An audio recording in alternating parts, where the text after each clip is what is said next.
আজি অৰ্জুন ভোগেশ্বৰ বৰুৱাৰ উপজা দিনটো সমগ্ৰ ৰাজ্যই ক্ৰীড়া দিৱস হিচাপে পালন কৰিছে। আজিৰ এই সুন্দৰ দিনটোতে আমি সৰু সজাই ক্ৰীড়া প্ৰকল্পটোক অৰ্জুন ভোগেশ্বৰ বৰুৱাৰ নামেৰে নামাঙ্কিত কৰিছোঁ। অসমত বহুতো প্ৰবাদ প্ৰতিম পুৰুষৰ জন্ম হৈছে। জীৱন্ত কালত আমি তেখেতসকলক যি ধৰণে সন্মান জনাব লাগিছিল, বহু ক্ষেত্ৰত আমি সন্মান জনাব পৰা নাছিলোঁ। ভাৰতৰত্ন ভূপেন হাজৰিকাও ইয়াৰ ব্যতিক্ৰম নহয়। ৰাজ্য চৰকাৰে সেয়েহে এক ঐতিহাসিক সিদ্ধান্ত লৈছিল যে আমি অৰ্জুন ভোগেশ্বৰ বৰুৱাক জীৱন্ত কালতে আমি তেখেতৰ নাম জীয়াই ৰখাৰ প্ৰচেষ্টা ল'ম আৰু তেখেতে যাতে তাক স্বচক্ষুৰে দেখি যাব পাৰে। আজি সৰু সজাই ক্ৰীড়া প্ৰকল্পক অৰ্জুন ভোগেশ্বৰ বৰুৱাৰ নামেৰে উৎসৰ্গিত কৰি আমি সঁচাকৈয়ে নথৈ আনন্দিত হৈছোঁ। কৃতজ্ঞ অসমীয়াই অৰ্জুন ভোগেশ্বৰ বৰুৱাক কৃতজ্ঞতা জনোৱাৰ এটা সুযোগ পালে। আজি ক্ৰীড়া দিৱসত নেশ্যনেল গেমছত বঁটাপ্ৰাপ্ত খেলুৱৈসকলক চৰকাৰী চাকৰি আৰু সুব্ৰত কাপত চূড়ান্ত প্ৰতিযোগিতাত চেম্পিয়ন হোৱা বেতকুছি হাইস্কুলৰ খেলুৱৈসকলক সম্বৰ্ধনা জনোৱাকে আদি কৰি বহুতো ক্ৰীড়া ৰত্নক আজি আমি স্বীকৃতি দিছোঁ। মই সকলোৰে উজ্জ্বল ভৱিষ্যত কামনা কৰিছোঁ। ৰাতিপুৱাও কৈছোঁ, সমালোচনা কৰাটো কোনো বাধা নাই। অসমত নাগৰিকত্ব সংশোধনত মাত্ৰ 12 গৰাকীয়ে আবেদন কৰিছিল আৰু 12 গৰাকীৰ মাত্ৰ 3 গৰাকীয়ে নাগৰিকত্ব পাইছে। এতিয়া তাৰ ওপৰত বিবেচনা কৰি যোনে যেনেকৈ সমালোচনা কৰে কৰি থাকিব পাৰে। আগতো 12 জন আছিল, পিছতো 12 জনেই থাকিব। কাৰণ এই আইনখনৰ পৰা নাগৰিকত্ব ল'বলৈ অসমত কোনেও আবেদন নকৰে। আমি এডভাৰটাইজো দিছোঁ যে কোনোবা যদি আছে আবেদন কৰক, কোনেও নকৰে। গতিকে নন ইছ্যু এটাক ইছ্যু বনালেতো কোনো লাভ নাই। কাৰণ অসমত এই আইনখন প্ৰথম দিনাৰ পৰাই প্ৰযোজ্য নহ'ল।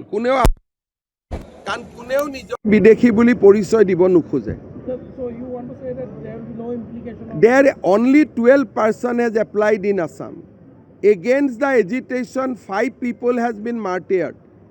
Against that, only 3 people has got citizenship. So this is a absolutely non-issue in the context of Assam. The act has been implemented in Gujarat, in Delhi, in other states. But in Assam, nobody wants to identify himself as a foreigner in the first place. So এইখনৰ কোনো তাৰ প্ৰাসংগিকতাই অসমত নাই। এসময়ত ময়ো ভাবিছিলোঁ যে 1 লাখমান মানুহে আবেদন কৰিব নেকি। 1 লাখ বাদ দিয়ক, 12 জনে আবেদন কৰিলে। গতিকে এইটো এটা নন ইছ্যু এটাক ইছ্যু কৰি থাকিতো কোনো লাভ নাই।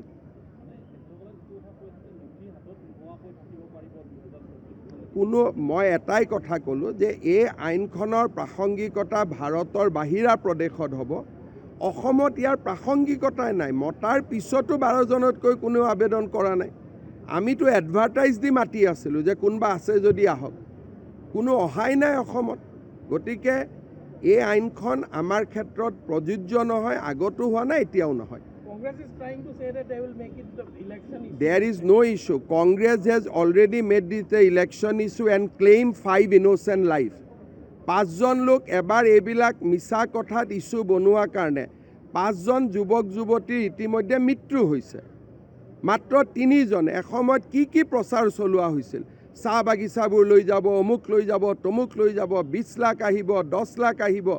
গতিকে অসমত যোনে যেনেকৈ ৰাজনীতি কৰিব চেষ্টা কৰিছে, মানুহৰ মৃত্যু হৈছে, কিন্তু নাগৰিকত্ব কোনেও বিচৰা নাই।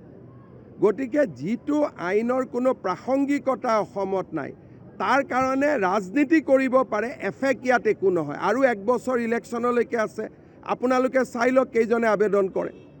ইলেকশ্যনটোতো ইছ্যু এপ্ৰিলতো কৰিব পাৰিব। আজিৰ পৰা আৰু 1 মাহত কেইজনে আবেদন কৰিব, 2 মাহত কেইজনে কৰিব। যদি 100 জনেও কৰে, আন্দোলন কৰকচোন, কিন্তু কোনেও নকৰে আবেদন। মই গেৰেণ্টি দি ক'ব পাৰোঁ। মই ক'লোঁ নহয়, দল সংগঠন একলগ কৰি 5 জন ল'ৰাক তেওঁলোকে শ্বহীদ কৰিলে। তেওঁলোকৰ মাক বাপেকক আজিলৈকেতো উত্তৰ দিব পৰা নাই যে লাখটো ক'ত গ'ল।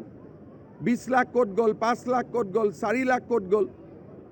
গতিকে এটা যিটো কথাৰ কোনো বেছ নাই, অসমত ইতিমধ্যে প্ৰমাণিত হৈছে যে কোনেও এপ্লিকেশ্যন নকৰে অসমত। এটা প্ৰমাণিত হোৱা তথ্য এটাক যে সূৰ্য পূবৰ পৰা ওলায়, এইটো প্ৰমাণিত। এতিয়া পশ্চিমৰ পৰা ওলাই বুলি আন্দোলন কৰিলেতো কোনো লাভ নাই। হ'ব, থেংক ইউ। যিকোনো খবৰৰ বাবে যোগাযোগ কৰক 7099017330 লগতে 7099017110 নম্বৰত।